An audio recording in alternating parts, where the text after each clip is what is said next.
This is a session that I've been excited about for quite some time, actually. Justin reached out to me via LinkedIn with an idea to come in for our US Cyber Open kickoff celebration alongside Emily to talk about accessibility in cybersecurity. And I think oftentimes when we talk about accessibility in cybersecurity, we talk about accessibility for maybe individuals with ADD or ADHD or dyslexia or dysgraphia, some of these known challenges in terms of barriers for entry. But oftentimes, some of the conversation around accessibility for those maybe with physical disabilities is neglected. And so I'm thrilled to welcome Justin and Emily to today's live stream to talk about just that and how the industry can better support those from an accessibility standpoint. So Justin, Emily, whenever you're ready, welcome to the stage.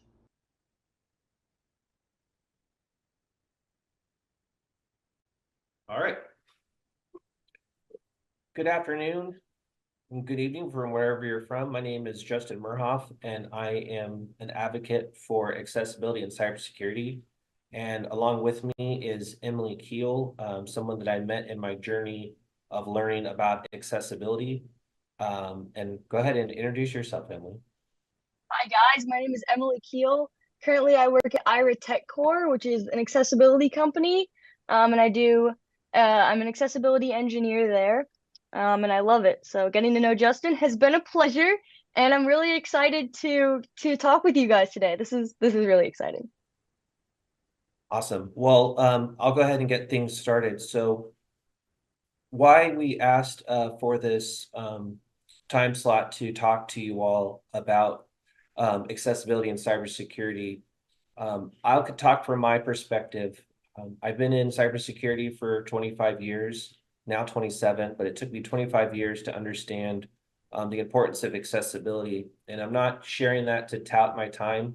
It's to give you that understanding of how long I did not consider this and consider it from a cybersecurity perspective. And so how I'm going to open it up a little bit from a leadership's perspective and from creating a security program at an organization, why we need things to be accessible. Even the CTF games that we have from the awesome team at US Cyber Games. So just going to jump into that, and then Emily will give a perspective from a user's perspective and trying to become a cybersecurity practitioner. So about 2 years ago, when I became a director at Deque Systems for security, I had to learn just about the company. And to me, when you're creating a security program, you need to make sure that you're including everyone. And where this comes in with accessibility is that the security program that you provide, the policies, the training, the tooling that you're asking your users to use to stay secure, if those solutions don't have versions of them or are accessible to users that utilize assistive technology, like Emily is using a screen reader to participate in this event today, they're getting all of that through audio, and it's all keyboard based. So until solutions can become accessible, you're not really getting everyone, even with the security training, because generally security training that has been made accessible, for most of it, there are some that are good, but it's basically watered down. It's just the basics. It's not the training specifically on PCI or specifically on a select scripting language. It's just the basics, and everyone should be able to participate in cybersecurity, be that end users or people trying to get into the field. So that's where I'll bridge this over to Emily. So when I was looking, this is perfect. So when I was looking at cybersecurity from an accessibility perspective, I was noticing that it's definitely keeping the users that I have potentially even at DQ to not have everything that is equal when it comes to solutions. And then when I was learning about you and your story, trying to actually get into cybersecurity through the university systems, I started looking at it from both the end user and the potential cybersecurity practitioner to use it. So can you kind of explain why accessibility specifically for you is important in cybersecurity? Absolutely. So I am very passionate about accessibility, digital accessibility, period. But in cybersecurity specifically, it's because if I'm not able to use it, well, if it's not accessible, it doesn't exist to me. That's how like black and white it is. And in cybersecurity, uh, my journey in cybersecurity started in college when I was taking some digital forensics classes, some like lower level cybersecurity classes for an IT major. And the tooling that we were using in class, the industry standard software, was simply not usable for me as a blind student. And that it makes you feel well, it's really frustrating just to not be able to do your schoolwork, to want to be able to do your homework for one, but not be able to because it's you have to figure out how to do the homework and then figure out how to make your tool work the same as other people's side. So the reason that cybersecurity is important, that accessibility is important in cybersecurity is because if it's not accessible, it is not usable. No, and I'm glad that you said that. So when we were talking about this event, and because we do have a short time, we definitely wanted to focus this on those that are curious, like from a capture the flag perspective. Even that, let's start there. So most CTF platforms that are out there, and it's not poking at one specifically, but just the mere trying to do a CTF. Let's talk through the accessibility problems that you have even trying to participate in any CTF. Well, I can give a couple of accessibility. I can give a couple of cybersecurity experiential examples if that's what you're looking for now. Or I can actually, I think right now is a good time. I want to show you guys what it's sort of like to use a screen reader because I know most of you might not have even heard one before. So hang with me for 1 second. I'm just gonna turn off my earbuds real quick. Um,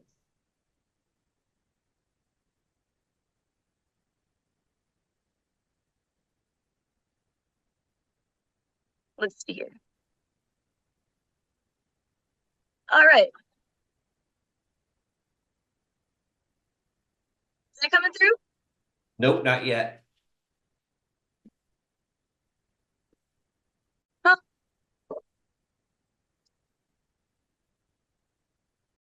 You know what? Zoom might be different than Google Meet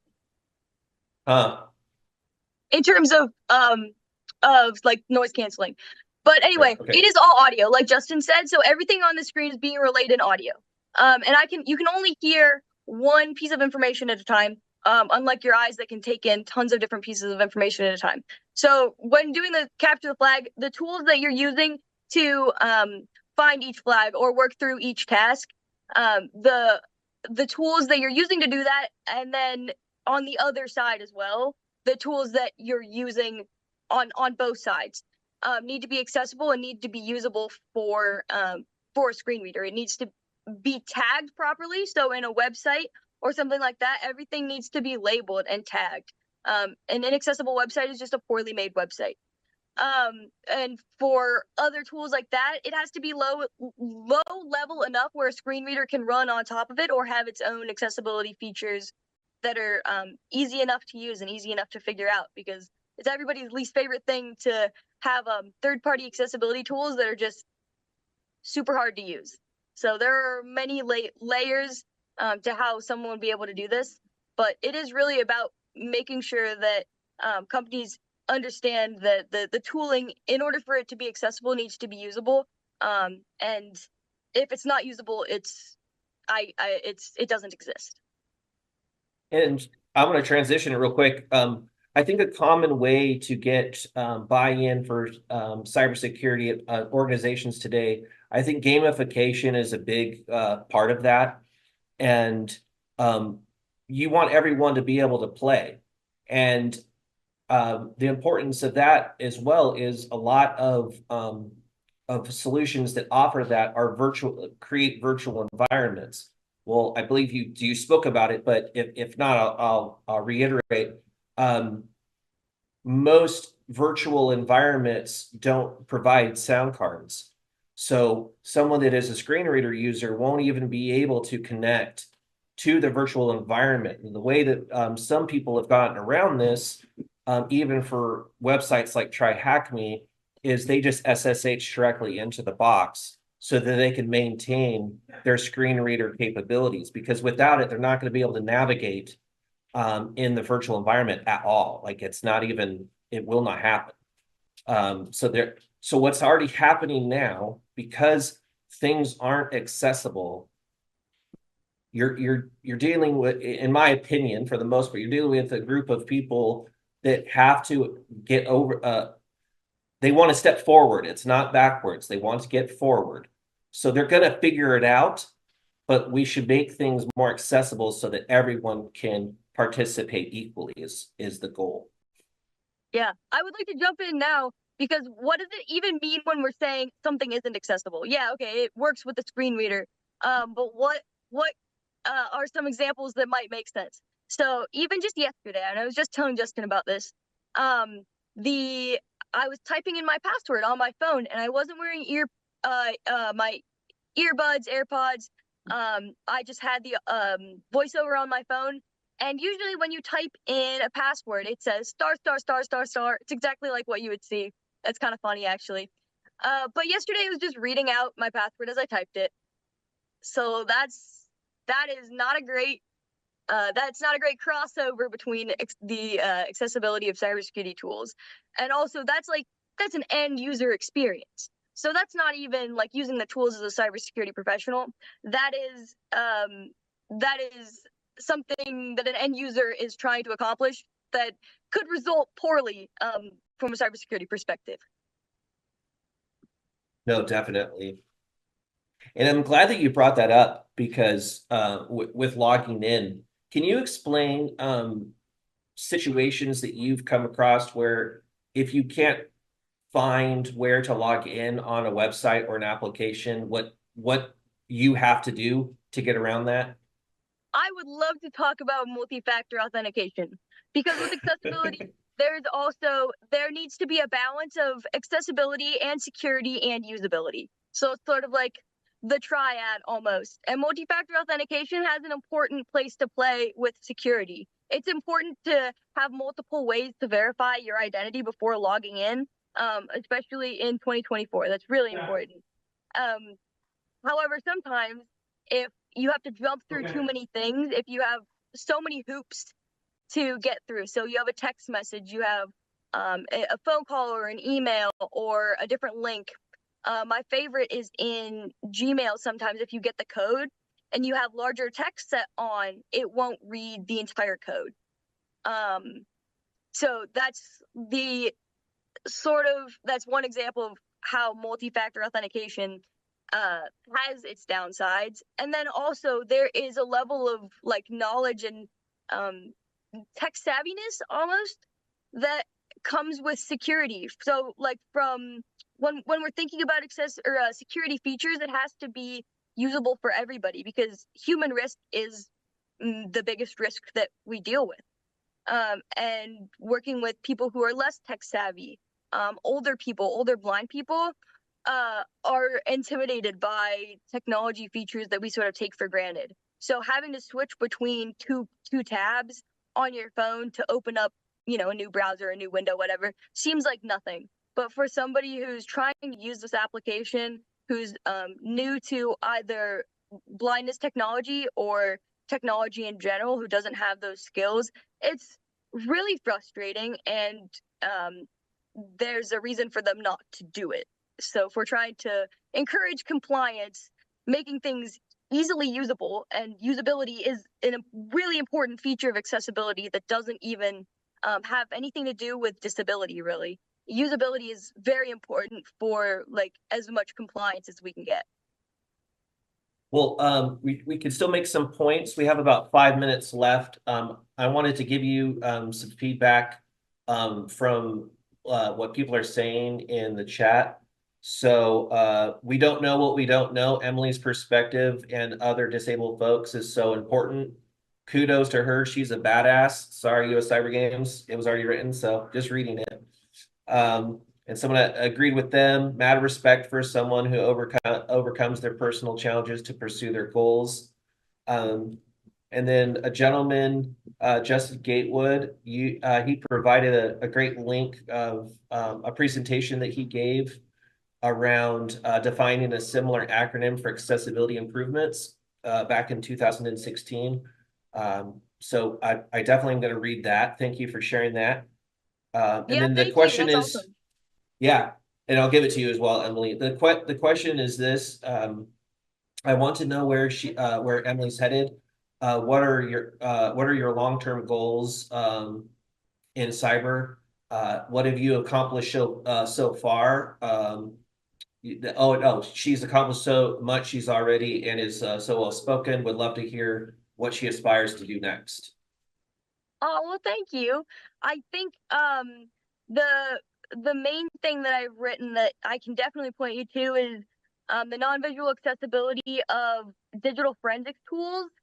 That's a paper that I wrote actually as a capstone, and mostly out of spite because I spent the entire class trying to figure out how to use the tools for like this digital forensics class. That's sort of how I got into it. But my professor every class was like, okay, it wasn't what did you learn, it was how did you figure out how to do your homework. It wasn't what was your homework about, or why can't you do this. And so that's pretty much what that paper is about, but it gives a pretty good overview of screen reader use and why something might be really hard to use. But that's what I've been doing so far. But making sure the tools are accessible is really where my passion is, which is sort of what I'm doing. Well, not sort of. It's definitely what I'm doing at Aira right now, which is a great company to work for. Well, that's awesome. I'm trying to, oh, here it is right here. So I'm going to go put a link in the chat.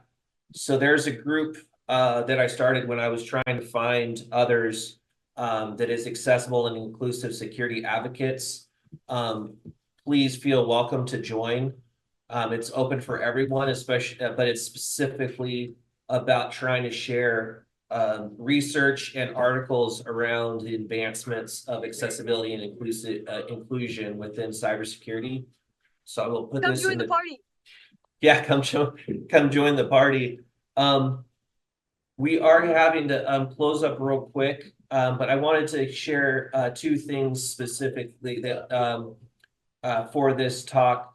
And I'll put these links in the Rela chat so that you can see them. The first link is talking about the House bill, the two House representatives put up that is called the Diverse Cybersecurity Workforce Act of 2024.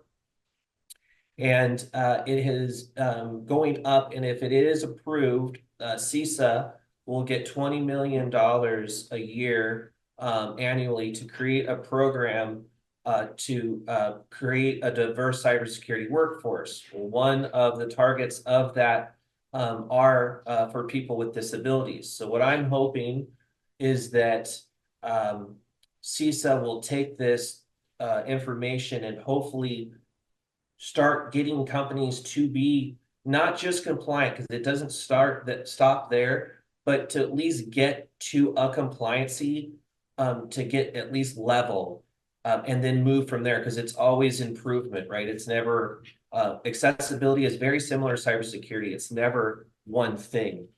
It's constantly moving. And then it looks like we're giving time, so I just wanted to Thank you all for this opportunity. Emily, did you want to give your last words? Yeah, thank you guys so much for your time. It's really hard to put yourself in other people's shoes, but that's the best way to be a good cybersecurity professional. It's the best way to do your job in any field, really, but especially in cyber. Definitely. And always continue to learn. I definitely want to get that across. So thank you all for the opportunity. Thank you so much.